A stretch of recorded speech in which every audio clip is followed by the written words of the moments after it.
허공을 가르는 날카로운 목소리가 가슴에 비수처럼 꽂혔습니다. 어머니, 왜 효리 아가씨에게 집을 사줘요? 그건 우리 상속분이잖아요. 며느리 윤세리가 눈을 부라리며 소리쳤을 때 내 평생의 땀과 눈물로 이룬 재산이 탐욕의 도구가 되었음을 뼈아프게 깨달았습니다. 세리의 분노 섞인 목소리는 거실을 가득 메웠고 나는 내가 딸 효리에게 전세금을 보태준 것이 그저 어미의 마음이었음을 속으로 되뇌었습니다. 며느리는 마치 자기 몫을 도둑맞은 사람처럼 격렬하게 흥분했고 아들 준호는 세리의 눈치를 보며 소파 옆에 우두커니 서 있었습니다. 준호는 유약하고 회피적인 모습으로 어머니, 혹시 예전에 말씀하셨던 그 부동산 말고 다른 것은 괜찮으세요? 라며 간접적으로 내 재산을 확인하려 했습니다. 나는 아들의 그 질문에 큰 절망감을 느꼈습니다. 이제 더 이상 망설일 필요가 없다고 판단했습니다. 나는 곧바로 함께 일해온 변호사에게 연락을 했고 동대문 건물을 포함한 아들 내외 명의의 모든 부동산을 극비리에 매각할 것을 부탁했습니다. 가장 상징적인 재산을 먼저 팔아야 아들 내외가 나의 단호한 결단을 깨닫고 그들의 삶을 돌아보게 될 것이라고 나는 판단했습니다. 변호사에게는 매각 대금을 나만이 접근 가능한 익명 신탁 계좌에 넣어두고 매각 사실을 익명의 자선사업가 이름으로 언론에 흘릴 준비를 하도록 지시했습니다. 나는 내 전 재산을 모두 처분하고 그 아이들을 혼내주는 것을 넘어 나와 함께 고생했던 그 옛날 동료들을 찾아서 인생의 진정한 유산을 남기기로 마음먹었습니다. 나는 아들 내외에게 공백과 불안감을 주기 위해 모든 연락수단을 차단했습니다. 그 아이들이 결코 찾을 수 없을 내가 처녀적 시절부터 미싱을 시작했던 옛 동네를 향해 조용히 집을 나섰습니다. 내가 집을 나설 때 준호는 현관 앞에서 나를 향해 주춤거리며 다가왔습니다. 준호가 한숨을 쉬며 말했습니다. 어머니, 제가 세리를 잘 타이를게요. 너무 마음 상하지 마세요. 나는 아들의 어깨를 가볍게 두드려 주었습니다. 그리고 또렷하고도 담담하게 말해 주었습니다. 준호야, 이제 그만 됐다. 너무 늦었어. 너희들이 무엇을 잃었는지 언젠가는 스스로 깨닫게 될 것이다. 준호는 어미의 단호한 말에 놀란 듯 눈을 동그랗게 떴습니다. 나는 그의 책상 위에 너희가 가진 것은 무엇이고 너희가 잃은 것은 무엇이냐라는 짧은 질문이 적힌 쪽지를 남겼습니다. 내가 집을 나서는 순간 며느리 세리는 현관에서 새로 산 명품 구두를 신고 있었습니다. 세리가 못마땅한 눈초리로 나를 슬쩍 보더니 눈인사도 없이 코웃음을 쳤습니다. 나는 며느라이의 돈에 대한 집착을 마지막으로 한 번 더 확인할 수 있었습니다. 오늘따라 유난히 차갑게 느껴지는 현관문을 닫고 뒤돌아서서 새로운 인생을 시작했습니다. 내가 걸어 내려가는 계단으로 준호가 급히 따라 내려왔습니다. 준호가 당황한 목소리로 말했습니다. 어머니, 어디로 가시는 거예요? 제가 모셔다 드릴게요. 나는 계단을 내려가며 준호의 얼굴을 쳐다보았습니다. 내가 조용히 말했습니다. 너희가 나를 찾아야 할 때가 되면 그때는 너희가 먼저 찾아올 것이다. 지금은 내가 나를 모셔다 줄 필요가 없다. 준호는 더 이상 나를 붙잡지 못하고 계단참에 멈춰섰습니다. 나는 단 한 번도 뒤를 돌아보지 않은 채 그 아파트를 벗어났습니다. 아파트 단지를 벗어나 택시를 타고 동대문으로 향했습니다. 이제 내가 돌아갈 곳은 화려한 이 강남 아파트가 아니라 내 젊은 날의 땀과 눈물이 서린 곳일지도 모른다는 생각을 하자 이내 마음이 편안해졌습니다. 나의 결심이 굳건해질수록 마음은 편안해졌습니다. 창밖으로 빌딩들이 빠르게 스쳐 지나갔습니다. 이제 나의 인생은 오직 나 자신과 나와의 인연들을 위해 쓰일 것입니다. 택시가 멈추자 나는 주섬주섬 돈을 꺼내 택시 기사님께 건넸습니다. 잔돈은 받지 않았습니다. 늘 대중교통을 이용하는지라 택시를 자주 타는 편은 아니었지만 가끔 급하게 택시를 탈 때면 늘 잔돈은 받지 않았습니다. 아마도 육체적으로 모진 고생을 해본 인생인지라 나도 모르게 몸에 배인 습관 같은 것이었습니다. 어느덧 도착한 장소, 그 옛날 추억이 깃든 동대문 시장의 활기가 온몸을 감쌌습니다. 내가 젊은 시절 미싱사로 일하며 땀 흘렸던 동대문 시장의 낡은 골목 어귀에 도착했습니다. 시장 특유의 활기와 땀 냄새가 추억처럼 느껴졌습니다. 나는 익숙한 이 냄새에서 비로소 내 인생의 진정한 고향으로 돌아왔다는 안도감을 느꼈습니다. 주변의 낡은 건물들을 보자 감회가 새로웠습니다. 이곳에는 내가 평생 쌓아 올린 돈보다 더 귀한 추억들이 깃들어 있었습니다.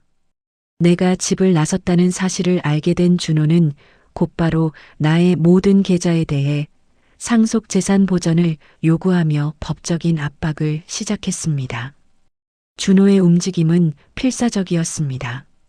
며느리 세리에게서는 어머니 상속재산 가압류 신청 들어갔어요. 당장 돌아와서 이 문제를 해결하세요. 라는 협박성 문자 메시지가 쉴 새 없이 쏟아져 들어왔습니다. 나는 그들이 내가 가진 재산에만 집중하고 있음을 다시 한번 확인했습니다. 마음이 허탈하고 세상이 텅 빈 것 같은 공허함과 배신감이 한꺼번에 몰려왔습니다. 그들의 탐욕은 끝이 없어 보였습니다. 나는 변호사 박에게 연락했습니다. 내가 차분하게 지시했습니다. 변호사님, 우리 아들 내외에게 모든 재산이 이미 익명신탁으로 넘어갔음을 통보해 주세요. 그들이 법적으로 아무것도 할 수 없음을 깨닫게 해야 합니다. 나는 그들이 이 사실을 알고 절망할 것이라는 것을 짐작했습니다. 그렇지만 그 절망감으로 무너지기보다는 그 아이들이 자신들의 지나온 삶을 되돌아보는 인생의 전환점이 되기를 바랐습니다. 나는 낡은 골목 안쪽으로 깊숙이 들어섰습니다. 그곳에서 나는 허름한 리어카의 폐지를 싣고 앉아 잠시 쉬고 있는 한 여인을 발견했습니다. 여인의 모습은 굽은 허리와 주름진 손이었지만 나는 그 익숙한 뒷모습에 심장이 멎는 듯 했습니다. 나는 천천히 그 여인에게 다가갔습니다. 여인이 고개를 들었습니다. 그녀는 바로 박 여사였습니다. 박 여사는 내가 공장 일을 할 때부터 맨손으로 사업을 시작할 때까지 나에게 미신 기술과 따뜻한 밥 한 끼, 콩 한 쪽이라도 생기면 나에게 나누어 주었던 가장 든든한 직장 동료였습니다. 국민학교밖에 못 나온 나에 비해서는 그래도 중학교 교육은 마쳤던 박 여사는 그 당시로서는 참 똑똑한 아가씨였습니다. 내가 미처 해결 못하는 문제가 생기면 나와 함께 늦은 밤까지 야근을 하면서까지 나를 도와주었던 그 박 여사가 오늘날 이렇게 초라한 노인이 되어버린 모습에 나는 한동안 말문이 막혔습니다. 동대문에서 내가 만난 사람 중에서 가장 고마웠던 박 여사, 지금도 여전히 착하기만 해서 저렇게 고생을 하고 있는가 싶어 너무 가슴이 아팠지만 나는 행여라도 그녀가 난처해 할까 싶어서 애써 내 마음을 감췄습니다. 박 여사가 놀라서 리어카에서 벌떡 일어났습니다. 박 여사가 눈을 비비며 말했습니다. 아이고, 순자야. 이순자 아니여? 내가 어떻게 여기에 왔어? 나는 내가 강남 큰 건물주가 돼서 이런 곳은 잊어버린 줄 알았지. 박 여사는 눈물을 흘리며 나를 와락 안았습니다. 그녀의 그 진심 어린 포옹에서 그 옛날 그녀의 정을 다시 한번 느꼈습니다. 나는 벅차오르는 눈물을 참으며 박 여사의 손을 잡았습니다. 내가 가장 편안함을 느끼는 곳은 바로 이곳이야. 우리의 젊은 날이 그대로 남아있는 곳이잖아. 그건 그렇고 그동안 어떻게 살았어? 회사 그만두고 결혼하더니 소식마저 끊어버리고 왜 그랬던 거야? 내가 박 여사를 얼마나 찾았었는데 우리는 근처 찻집에 앉아 다방 커피를 마시며 못다한 이야기를 나누었습니다. 박 여사가 조심스럽게 말했습니다. 그래, 미안해. 그동안 사정이 좀 있었어. 남편이 이것저것 사업한다고 가진 재산 다 말아먹고 건강까지 잃어버려서 이렇게라도 그냥 한 푼 두 푼 벌고 있어. 병원비는 보험 급여라서 나라에서 거의 90%는 나오지만 그냥 집에만 있는 것보다는 한 푼이라도 벌어볼까 싶어서 이렇게 운동 삼아 일하는 거야. 나는 박 여사의 어려운 사정을 듣고 가슴이 미어졌습니다. 박 여사가 힘없이 웃었습니다. 괜찮아. 사람이 사는 게 다 그렇지 뭐. 내 덕분에 이렇게 오랜만에 따뜻한 커피도 마셔보네. 나는 박 여사에게 재산을 정리하고 함께 고생했던 동료들을 위한 재단을 만들겠다는 나의 계획을 털어놓았습니다. 나는 박 여사에게 내가 가진 거대한 재산의 규모와 그 재산을 팔아버린 이야기를 솔직하게 말했습니다. 박 여사는 커피잔을 내려놓더니 놀라서 눈을 동그랗게 떴습니다. 박 여사가 감격한 목소리로 말했습니다. 순자야, 내가 그런 큰일을 하는구나. 내 마음이 얼마나 고생했을지 짐작이 간다. 박 여사가 내 손을 잡고 힘주어 말했습니다. 돈은 그림자처럼 왔다 가는 것이여. 우리처럼 땀 흘려 일한 사람이 진짜지. 내 계획에 내가 꼭 함께 할게. 나는 이 재회가 하늘이 나에게 준 새로운 삶의 동반자임을 확신했습니다.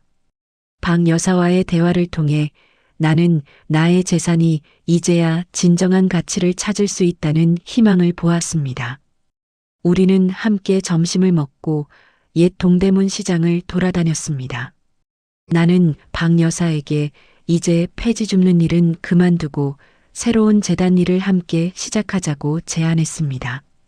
박 여사가 기뻐서 어쩔 줄 몰라 했습니다. 우리는 내가 젊은 시절 봉제 공장으로 사용했던 낡은 폐건물을 향해 발걸음을 옮겼습니다. 그곳은 이제 우리의 새로운 꿈이 시작될 장소였습니다.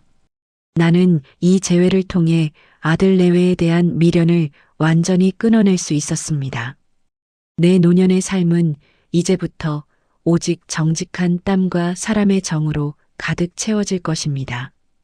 나는 박 여사에게 옛 공장 건물의 매입 계획을 설명했습니다. 박 여사는 건물 상태를 유심히 살피며 고개를 끄덕였습니다. 박 여사가 흥분된 목소리로 말했습니다. 여기만 고치면 우리 옛날 사람들 다 모여서 다시 미싱 돌릴 수 있겠네. 나는 박 여사의 순수한 열정을 보며 미소를 지었습니다. 마치 그 시절로 되돌아간 것처럼 활기 넘치는 모습을 보며 가슴 한켠이 아련해졌습니다. 나는 이 모든 일이 돈의 힘이 아닌 사람의 마음으로 이루어지고 있음에 감사했습니다. 우리는 폐건물 앞에서 잠시 멈춰 섰습니다. 건물은 낡고 허름했지만 나에게는 희망의 보금자리처럼 보였습니다. 나는 박 여사의 손을 잡고 말했습니다. 우리가 여기서 다시 시작하는 거야. 따뜻한 마음으로. 박 여사는 나의 말에 눈물을 글썽였습니다. 나는 이제 돈을 쫓는 삶이 아닌 의미를 쫓는 삶을 살고 있었습니다. 이 모든 변화는 내 손으로 재산을 팔아버린 그날부터 시작된 기적이었습니다. 나는 이 모든 과정을 통해 아들 내외가 돈의 노예에서 벗어나 진정한 삶의 가치를 깨닫기를 간절히 바랐습니다. 그들의 절망이 곧 새로운 희망으로 이어지기를 기원했습니다. 나는 박 여사와 함께 낡은 건물의 문을 힘껏 열었습니다. 먼지가 풀풀 날렸지만 그 안에는 우리들의 찬란했던 젊은 날의 추억이 고스란히 남아 있었습니다. 박 여사와의 재회 후 일주일이 지났습니다. 나는 변호사에게 연락해서 마지막으로 남아있던 아들 준호 명의의 모든 부동산을 매각했습니다. 그 대금 역시 나의 비밀 신탁 계좌로 회수하는 절차를 모두 마쳤습니다. 이제 아들 준호와 며느리 윤세리의 이름으로는 단 한 평의 땅도 남아있지 않게 되었습니다. 나는 돈에 대한 미련을 완전히 털어낸 듯한 해방감을 느꼈습니다. 이 소식을 들은 며느리 세리는 이성을 잃고 나에게 전화를 걸었습니다. 세리의 목소리는 분노와 절규로 가득 차 있었습니다. 세리가 억울하다는 듯이 소리쳤습니다. 어머니가 저희 재산을 모두 가로챘어요. 어머니, 당장 우리 돈을 돌려놓으세요. 나는 세리의 탐욕스러운 절규를 듣고 조금의 흔들림도 없었습니다. 내가 단호하게 대답했습니다. 세리야, 내가 가졌다고 생각했던 모든 것은 원래 내 땀과 눈물이었어. 너희는 가진 것을 잃은 것이 아니라 너희 것이 아닌 것을 놓았을 뿐이야. 단호하고도 냉정하게 나는 전화를 끊었습니다. 세리의 외침은 마치 파산의 징조처럼 나의 귓가를 맴돌았습니다. 며느리 세리는 재산 상실의 불안감과 명품에 대한 맹신으로 눈이 멀었습니다. 그녀는 곧바로 자신이 모아두었던 명품 가방들 외에도 내가 결혼 선물로 주었던 고급 시계까지도 팔아치웠습니다. 세리는 그 돈을 미천으로 하여 허황된 지방 개발 부지에 올인했습니다. 세리가 쉽게 얻으려던 복은 결국 그들에게 쓰디쓴 독이 되어 돌아올 것이었습니다. 그녀의 탐욕은 그들의 파국을 향해 질주하고 있었습니다. 나는 박 여사와 함께 우리의 새로운 보금자리가 될 건물을 매입했습니다. 그 건물은 과거 우리가 젊은 시절 함께 밤새워 미싱을 돌리던 봉제 공장이었습니다. 나는 이곳을 미싱 은퇴자들을 위한 추억 공방으로 사용할 계획을 세웠습니다. 건물 내부를 둘러보며 나는 벽에 남아있는 옛 미싱 기름 자국을 손으로 쓰다듬었습니다. 그때의 고생이 지금의 나를 만들었다는 생각에 가슴이 벅차올랐습니다. 폐건물의 등기부 등본을 확인하던 중 나는 놀라운 사실을 발견했습니다. 이 건물이 다름 아닌 내 첫사랑이자 젊은 날의 사업 멘토였던 최 사장의 집안 소유였던 것입니다. 나는 이 우연이 하늘이 내게 준 선물이라고 생각했습니다. 나는 운명의 끈이 수십 년 만에 다시 이어지고 있음을 느꼈습니다. 최 사장은 내가 가장 힘들 때 기술과 용기를 주었던 사람이었습니다. 나는 떨리는 마음으로 수십 년 만에 최 사장에게 연락했습니다. 최 사장은 나의 이름을 듣자마자 깜짝 놀랐습니다. 최 사장이 반가움과 놀라움이 뒤섞인 목소리로 말했습니다. 순자, 자네에게서 연락이 올 줄이야. 난 정말 꿈만 같네. 최 사장은 이미 나의 통 큰 재산 정리 이슈를 알고 있었습니다. 최 사장은 내가 재산을 좋은 일에 쓰려는 계획에 대해 진심으로 감동했습니다. 최 사장이 나에게 말했습니다. 자네의 그 정직한 마음은 변치 않았군. 나는 자네를 믿네. 나는 그에게 이 폐공장이 내 인생의 첫 사업과 연결된 소중한 장소임을 설명했습니다. 최 사장은 자신의 집안에 큰 상처만 안겨준 이 건물을 내가 인생의 가치로 바꾸어 주는 것을 기쁘게 받아들였습니다. 최 사장이 힘주어 말했습니다. 이 건물은 나에게 아픈 손가락이었어. 자네가 이곳을 따뜻한 보금자리로 만들어주게. 나는 그의 말에서 따뜻한 믿음을 느꼈습니다. 최 사장은 나의 새로운 인생 설계를 돕는 든든한 조언자가 되어 주었습니다. 그는 재단을 설립하는 법적인 절차부터 운영 전반에 걸쳐 상세하게 자문해 주었습니다. 나는 그에게 재단의 운영과 법률 자문을 맡아달라고 공식적으로 제안했습니다. 최 사장은 흔쾌히 나의 제안을 수락했습니다. 그의 수락은 내게 천군만마를 얻은 듯한 기쁨을 안겨주었습니다. 나는 준호와 세리가 모르는 곳에서 진실하고 따뜻한 옛 인연과의 재회를 통해 내 인생의 이막이 훨씬 풍요롭고 의미 있게 펼쳐지고 있음을 깨달았습니다. 나는 박 여사와 최 사장, 그리고 나의 딸 효리의 도움을 받아 재단 설립에 박차를 가했습니다. 나는 혼자서는 이룰 수 없는 일을 정직한 사람들의 힘으로 해낼 수 있다는 확신을 가졌습니다. 그 후로 매일 나는 박 여사와 함께 낡은 공방을 청소하고 내부 설계도를 그렸습니다. 우리는 미싱사들이 편안하게 와서 쉴 수 있는 공간, 함께 차를 마시며 이야기를 나눌 수 있는 공간을 만들기로 했습니다.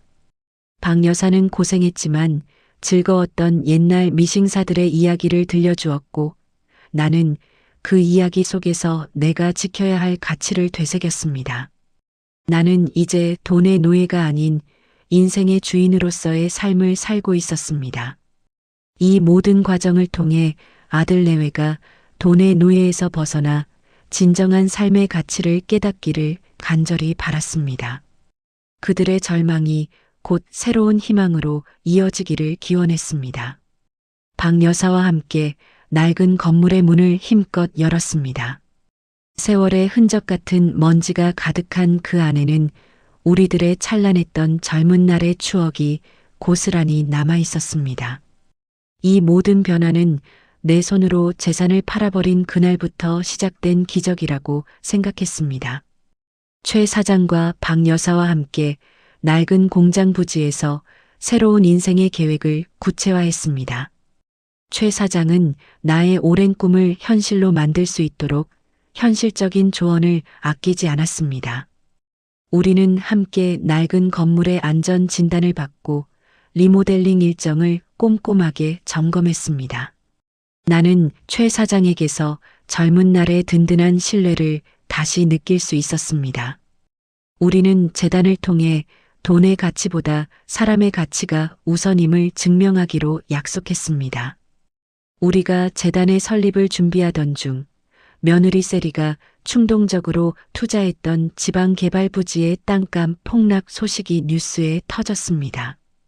세리가 명품을 담보로 빌린 사채빚까지 갚지 못해 금융 압박을 받고 있다는 소식이었습니다. 쉽게 얻으려던 복은 결국 그들에게 쓰디쓴 독이 되어 돌아왔습니다. 나는 돈의 무서움을 다시 한번 느꼈습니다. 세리는 이제 강남 아파트에서 관리비조차 낼 수 없는 상황에 놓였습니다. 재정적 압박이 극에 달하자 아들 준호는 세리의 사채 문제와 어머니 재산 상실로 인한 심리적 압박 때문에 업무상 중대한 실수를 저질렀습니다. 준호는 회사 기밀 문서를 잘못 처리하는 치명적인 실수를 저질렀고 이로 인해 회사 기밀 유출 누명에 휘말리는 결정적인 위기를 맞이했습니다. 준호의 착하고 유약한 성격은 주변의 모략에 쉽게 노출되고 말았습니다. 나는 이 모든 것이 준호가 돈의 노예로 살면서 스스로를 돌보지 못한 결과라고 생각했습니다. 나는 딸 효리를 통해 준호가 회사에서 부당한 상황에 놓였음을 전해 들었습니다. 나는 내가 가진 돈으로 이 문제를 해결해 주는 것은 준호의 성장에 독이 된다고 판단하여 당장 직접 개입하지 않기로 결정했습니다. 나는 준호가 스스로의 힘으로 위기를 극복하는 과정을 거쳐야 한다고 믿었습니다. 호랑이에게 물려가도 정신만 차리면 산다는 옛말처럼 이 위기가 준호에게 인생의 소중한 교훈이 될 것이라 확신했습니다. 나는 최 사장의 법률팀을 이용하지 않았습니다. 대신 내가 젊은 시절 동대문에서 쌓아둔 인맥과 공적 인연을 동원하여 준호 사건의 진실을 익명으로 조사해 달라고 비밀리에 부탁했습니다. 나는 돈 대신 사람의 정으로 준호의 문제를 해결함으로써 그가 진정한 도움이 물질이 아닌 인간적인 유대감에서 비롯됨을 깨닫기를 간절히 바랐습니다. 나의 인맥들은 나의 정직한 사업가 시절의 명예 때문에 기꺼이 나섰습니다. 박 여사와 나는 옛 미신 공장 동료들을 한 명 한 명 찾아다녔습니다. 우리는 따뜻한 바늘 공방에 함께 참여해 줄 것을 요청했습니다. 동료들은 나의 진심과 의리에 눈물을 흘리며 흔쾌히 동참하겠다고 말했습니다. 나는 돈으로 헤어졌던 인연들이 따뜻한 꿈으로 다시 모이는 기적을 경험했습니다. 나는 이 공방이 퇴직 미싱사들의 마지막 보금자리가 될 것이라 확신했습니다. 나는 아들 내외의 비참한 현실을 외면하지 않았습니다. 나는 그들이 돈이 아닌 따뜻한 사람의 도움으로 위기를 벗어나야 진정한 성장을 이룰 수 있다고 믿었습니다. 나는 어미의 고통스러운 희망을 품고 그들의 위기를 지켜보았습니다. 이 모든 과정이 준호에게는 인생의 소중한 수업이 될 것이라고 확신했습니다. 며칠 밤낮 없이 나는 박 여사, 최 사장과 함께 공방 리모델링 계획을 세웠습니다. 우리는 미싱사들이 편안하게 와서 쉴 수 있는 공간, 함께 차를 마시며 이야기를 나눌 수 있는 공간을 만들기로 했습니다. 나는 노후를 위한 소박하지만 의미 있는 꿈을 꾸었고 내 마음속의 평화는 더욱 깊어졌습니다. 나는 이제 돈의 힘이 아닌 사람의 힘을 믿었습니다. 나는 나의 옛 추억과 인연이 아들의 현재 위기를 해결할 수 있는 유일한 열쇠가 될 것임을 확신했습니다. 나는 동대문 시장에서 나에게 기술을 가르쳐 주었던 스승과 사업 초기 어려울 때 도와주었던 상인의 회장에게 연락했습니다. 그들은 나를 믿고 아들의 누명을 벗겨줄 정보를 찾기 위해 발벗고 나서 주었습니다. 그들의 의리 있는 행동에 나는 깊은 감동을 받았습니다. 한편 며느리 세리는 자신의 명품을 모두 팔고도 빚을 갚지 못하자 강남 아파트에서 쫓겨날 위기에 놓였습니다. 세리는 절망하여 준호에게 모든 것을 탓했지만 준호는 회사 누명 때문에 아내의 비난에 반격할 힘조차 없었습니다. 그들의 불행은 나의 침묵 속에서 더욱 깊어졌습니다. 그들은 이제 세상 가장 밑바닥을 경험하고 있었습니다. 나는 밤늦게까지 공방 도면을 보며 미소를 지었습니다. 나는 내가 사랑하는 사람들과 함께 가치 있는 일을 할 수 있다는 사실에 감사했습니다. 나는 이제 돈을 쫓는 삶이 아닌 의미를 쫓는 삶을 살고 있었습니다. 이 모든 변화는 내 손으로 재산을 팔아버린 그날부터 시작된 기적이었습니다. 나와 박 여사는 함께 미싱 도구를 정리했습니다. 우리는 낡은 재봉틀에 낀 먼지를 닦아내며 옛날의 고생담을 나누었습니다. 박 여사가 환하게 웃었습니다. 순자, 우리가 다시 이렇게 미싱 앞에 앉을 줄은 꿈에도 몰랐다. 나는 박 여사의 손을 잡고 말했습니다. 우리의 새로운 시작은 이제부터야. 나는 동대문 상인회 회장에게서 온 전화를 받았습니다. 그는 준호의 누명을 벗겨줄 결정적인 증인을 찾았다고 속삭였습니다. 나는 가슴이 벅차올랐습니다. 나의 인연들이 마침내 아들의 생명줄을 찾아준 것입니다. 나는 변호사에게 그 증인을 연결해달라고 지시했습니다. 나는 이제 준호가 인생의 바닥에서 진정한 가치를 발견하기를 기다릴 뿐이었습니다. 나는 이 모든 시련이 끝난 후 준호가 정직한 땀의 가치를 깨닫고 돌아올 것을 확신했습니다. 나의 노년은 아들의 참회와 새로운 사랑으로 완성될 것입니다. 나는 공방 창밖으로 떠오르는 아침 해를 바라보며 새로운 희망을 품었습니다. 마침내 추억의 미싱 공방이 문을 열던 날, 십수명의 옛 동료들이 모여들었습니다. 나는 낡고 허름했던 공방이 따뜻한 활기로 가득 차는 것을 보고 눈시울이 붉어졌습니다. 동료들의 얼굴에는 세월의 흔적이 깊게 패어 있었지만 그들의 눈빛은 다시 미싱 앞에 앉을 수 있다는 기대로 반짝였습니다. 나는 이 공간이 그들에게 마지막 보금자리가 되어줄 것이라 믿었습니다. 이 재회는 돈이 끊어놓았던 인연을 땀의 가치로 다시 있는 소중한 순간이었습니다.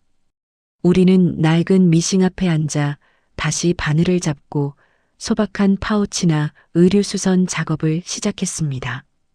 그때 흘러나오는 미싱 소리는 나에게 가장 순수하고 행복했던 젊은 날의 노래처럼 들렸습니다. 나는 그 소리에서 돈을 쫓지 않았던 그때의 나를 다시 만나는 기분이었습니다. 우리의 손끝에서 만들어지는 소박한 제품들은 땀의 정직한 가치를 증명하고 있었습니다. 우리는 함께 작업하며 옛날의 고생담을 나누었습니다. 나는 박 여사, 옛 동료들과 함께 파탄금이 가득 든 찐빵을 나눠 먹었습니다. 우리는 싸구려 커피를 마시며 돈이 아닌 땀의 가치에 대해 이야기했습니다. 그 소박한 순간이 나에게는 그 어떤 호화로운 식사보다 달콤했습니다. 박 여사가 환하게 웃으며 말했습니다. 순자야, 우리가 다시 이렇게 모여 앉아 웃는 날이 올 줄을 누가 알았겠니? 나는 박 여사의 말에 고개를 끄덕였습니다. 나는 이 모든 것이 새로운 삶의 기적임을 깨달았습니다. 이 시기 모든 재산을 잃은 아들 준호는 해고의 절망감과 아내의 사채 문제로 인해 강남 아파트의 관리비조차 내지 못하는 상황에 놓였습니다. 그들은 화려했던 과거의 그림자 속에서 허덕이고 있었습니다. 그들의 삶은 화무십 이론과 같았습니다. 나는 준호가 이 고통을 통해 인생의 밑바닥을 경험하고 진정한 삶의 의미를 깨닫기를 간절히 바랐습니다. 며느리 세리는 결국 자신이 아끼던 명품 가방들을 들고 중고 시장을 찾아갔습니다. 그녀는 가방을 팔아 현금을 쥐어야만 했습니다. 그녀가 가방을 팔아 생계를 이어가는 모습을 보면서 나는 그녀의 탐욕이 마침내 바닥을 쳤음을 알았습니다. 세리는 돈의 위력과 상실의 고통을 동시에 느끼고 있었습니다. 그녀는 자신이 돈의 노예였음을 깨닫기 시작했습니다. 나는 딸 효리에게 준호와 세리가 스스로 제기할 수 있도록 작은 생활비만을 익명으로 보내주라고 지시했습니다. 나는 그들에게 물고기를 잡는 법을 가르쳐 주고 싶었습니다. 효리는 어머니의 깊은 뜻을 이해하고 묵묵히 나의 지시를 따랐습니다. 효리는 어머니의 따뜻한 그림자 구원을 믿었습니다. 준호의 해고, 누명을 조사하던 나의 동대문 인맥들은 결정적인 증거를 확보했습니다.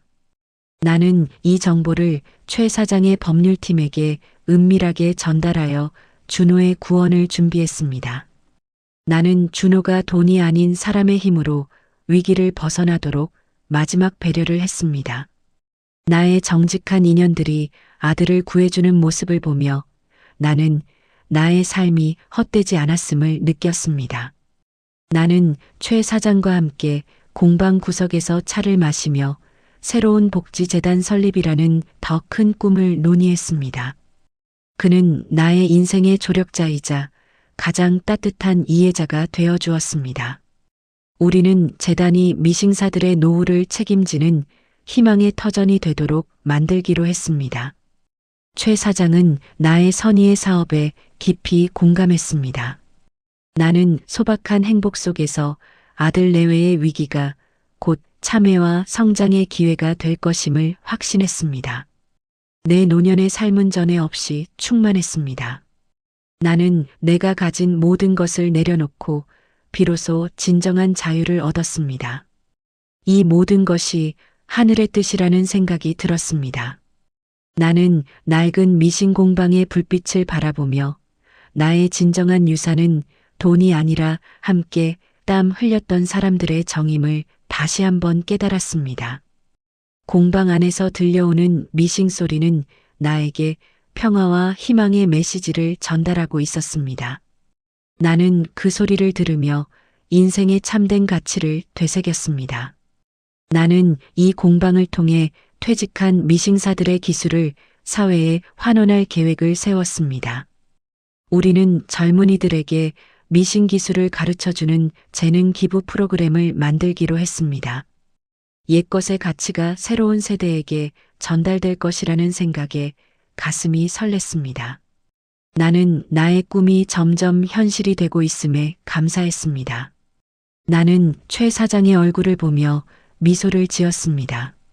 최 사장도 나를 보며 따뜻하게 미소 지었습니다. 우리는 말없이도 통하는 깊은 신뢰를 나누고 있었습니다. 최 사장은 나에게 정신적인 안정을 가져다 주는 소중한 존재였습니다. 나는 이제 돈의 힘을 믿지 않았습니다. 나는 사람의 힘, 사랑의 힘, 그리고 땀의 힘을 믿었습니다. 이 힘들이 준호와 세리를 어둠에서 구해줄 것이라고 확신했습니다. 공방의 따뜻한 불빛은 나에게 강한 믿음을 주었습니다. 나는 이제 모든 것을 이룬 사람처럼 행복했습니다. 나는 박 여사와 함께 미신 기계들의 상태를 다시 점검했습니다.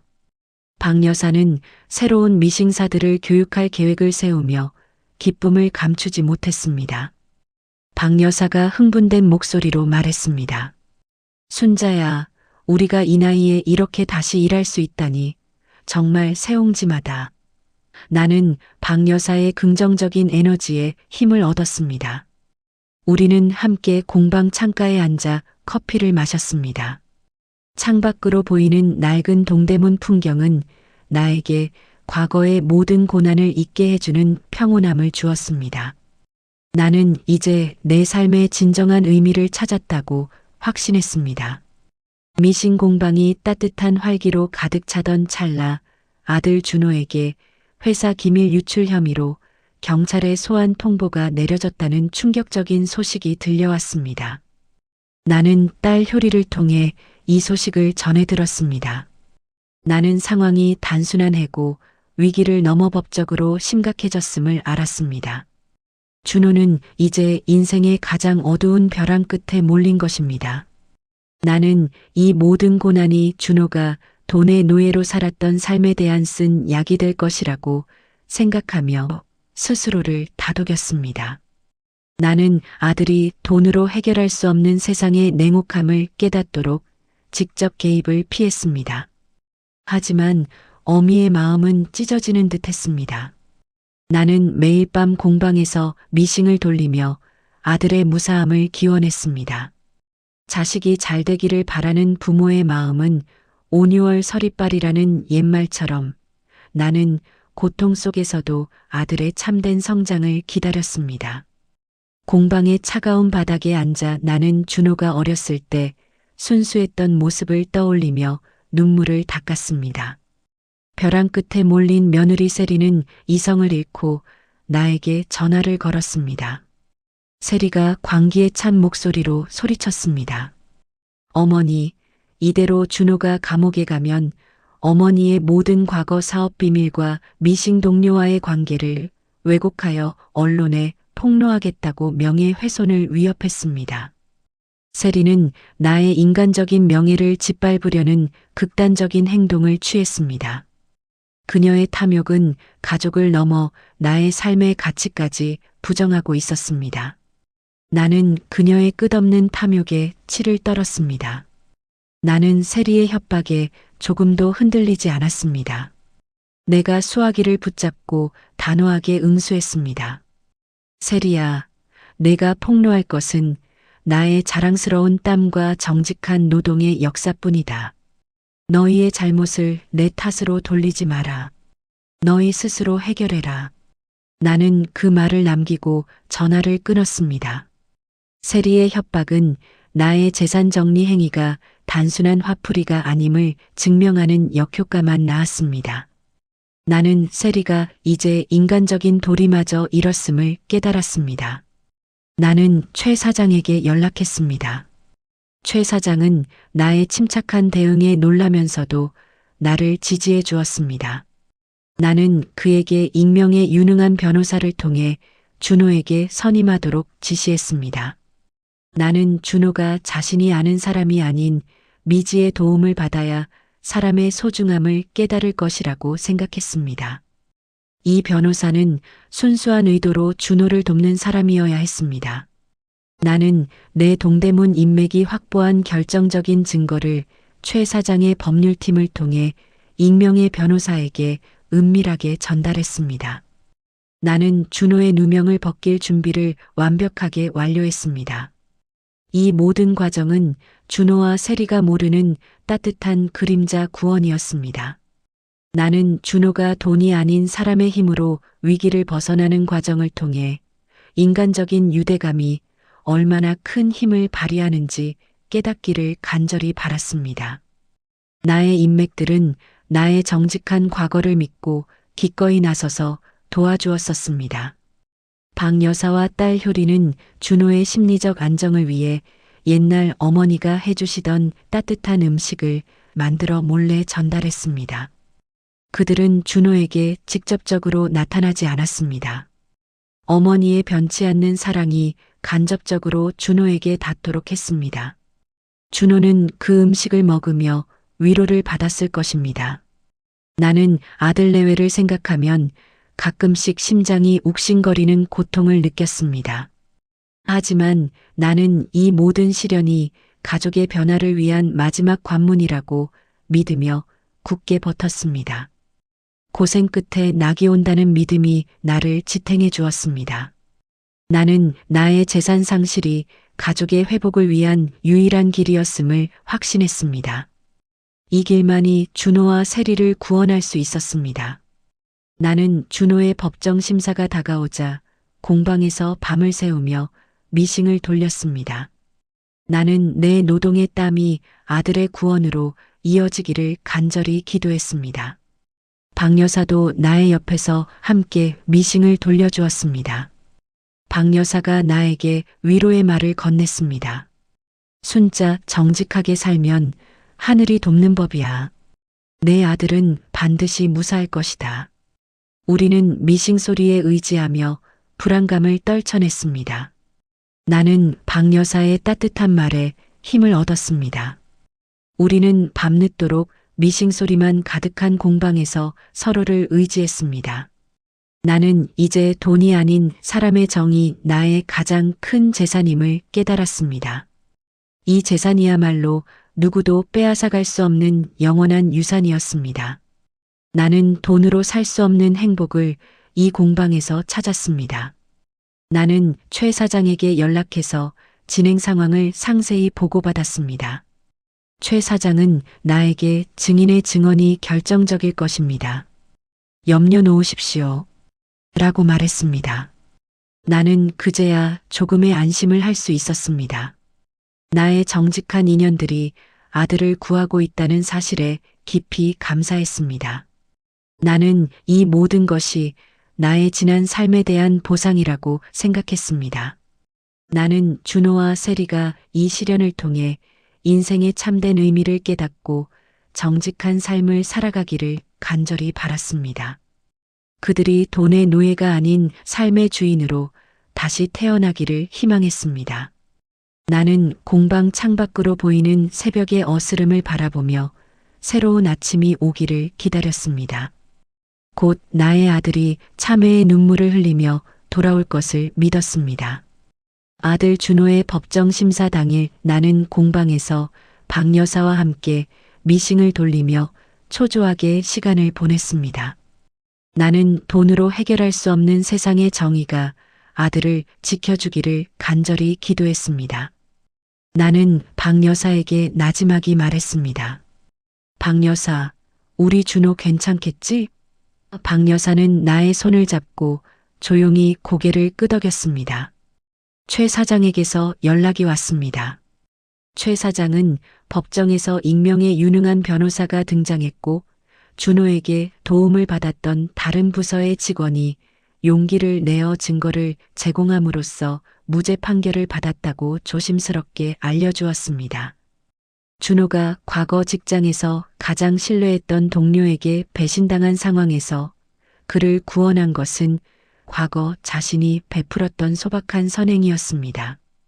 준호는 자신을 구원한 힘이 돈이나 권력이 아닌 과거 자신이 베풀었던 소박한 선행 때문임을 깨닫고 큰 충격과 감동에 휩싸였습니다.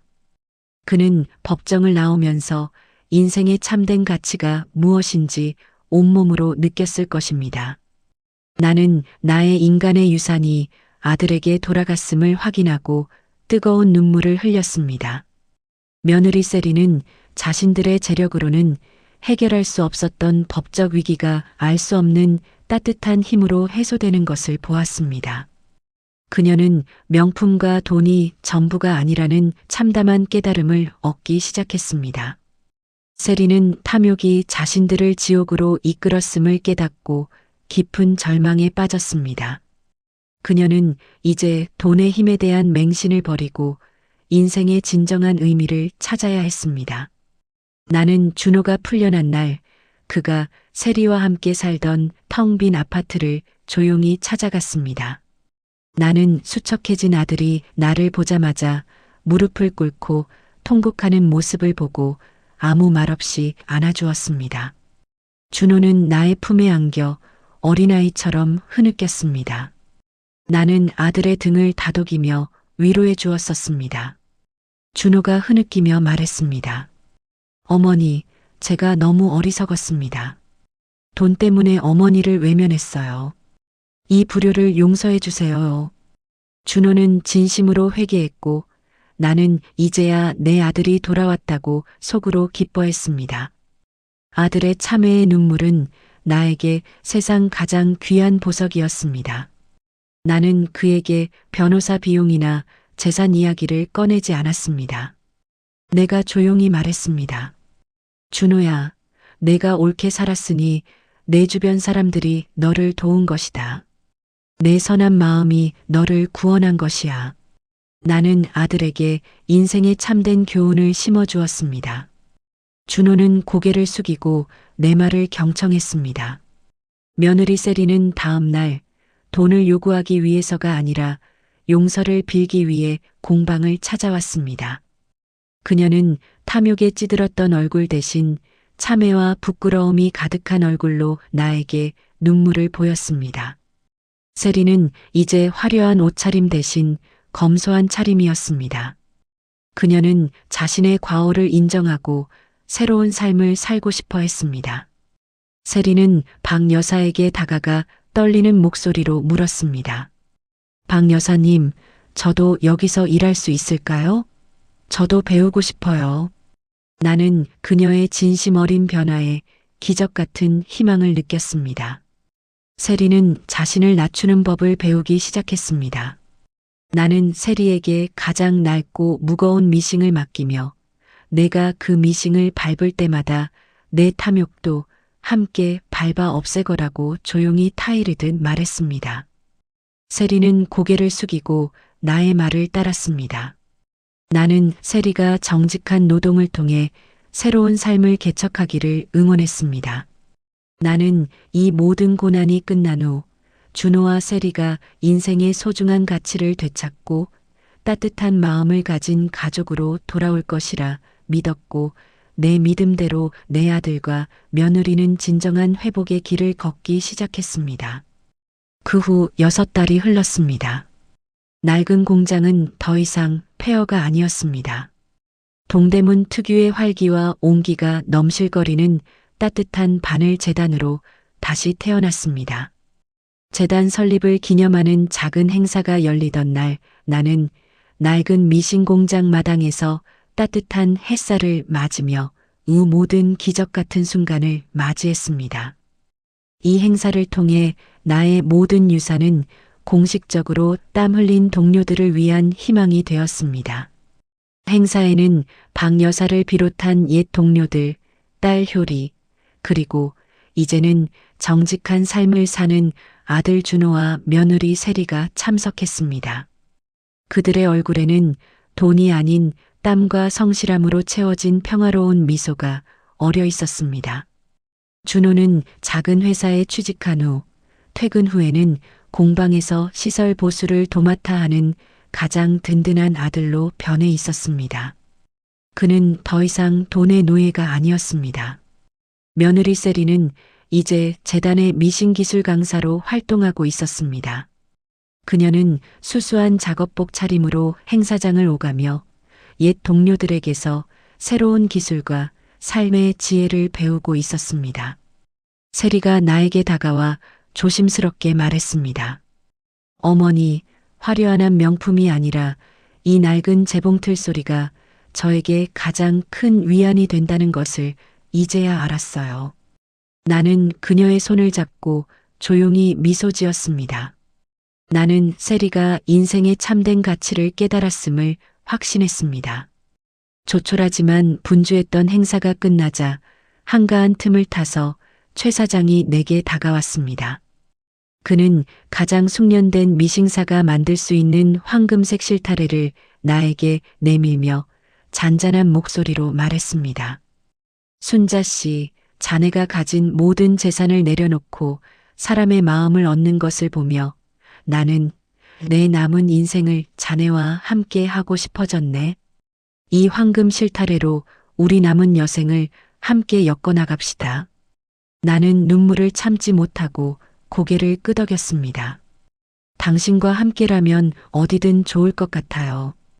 우리가 다시 만날 수 있었다는 게 아직도 믿어지지가 않네요. 나는 백발의 노인이 되어버린 나의 외모와는 상관없이 마치 꽃다운 17 소녀가 된 것처럼 부끄럽고 행복했습니다. 그렇게 우리는 많은 사람들의 진심 어린 축복 속에서 황혼의 로맨스를 시작했습니다. 나는 가장 힘들었던 시기에 가장 든든한 인생의 동반자를 얻었습니다. 딸 효리는 준호와 세리가 화목하게 재단의 일을 돕는 모습을 바라보며 행복해했습니다. 효리가 나에게 속삭였습니다. 엄마, 이제야 우리 가족이 진짜 가족 같아요. 돈이 아닌 서로에 대한 진심으로 이어진 가족이요. 나는 효리의 말에 깊이 공감했습니다. 우리 모두는 가족의 회복이라는 가장 값진 결실을 맺었습니다. 행사가 모두 끝나고 나는 박 여사, 최 사장과 함께 낡은 미싱 공방에 남아 불이 꺼진 기계들을 바라보았습니다. 나는 공방 창밖으로 보이는 동대문 야경을 바라보며 깊은 평화를 느꼈습니다.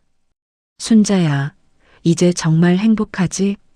박 여사가 물었습니다. 응, 박 여사. 가장 큰 것을 잃어야 가장 소중한 것을 얻는다는 말이 진리였어. 나는 슬며시 최 사장의 손을 잡았습니다. 나는 내 곁에 있는 진실한 사랑과 다시 돌아온 내 아이들, 그리고 따뜻한 동료들을 바라보며 지금이 내 인생에서 가장 찬란한 시기임을 깨달았습니다. 창밖으로 내려앉는 감귤빛의 황혼을 바라보며 나는 외마디를 마음으로 되뇌었습니다. 감사합니다. 감사합니다. 오늘 제 이야기는 어떠셨나요?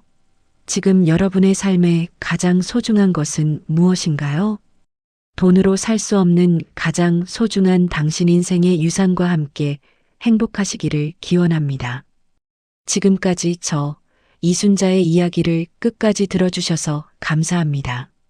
들려주고 싶은 사연이나 남기고 싶은 이야기가 있다면 댓글로 남겨주세요. 감사합니다.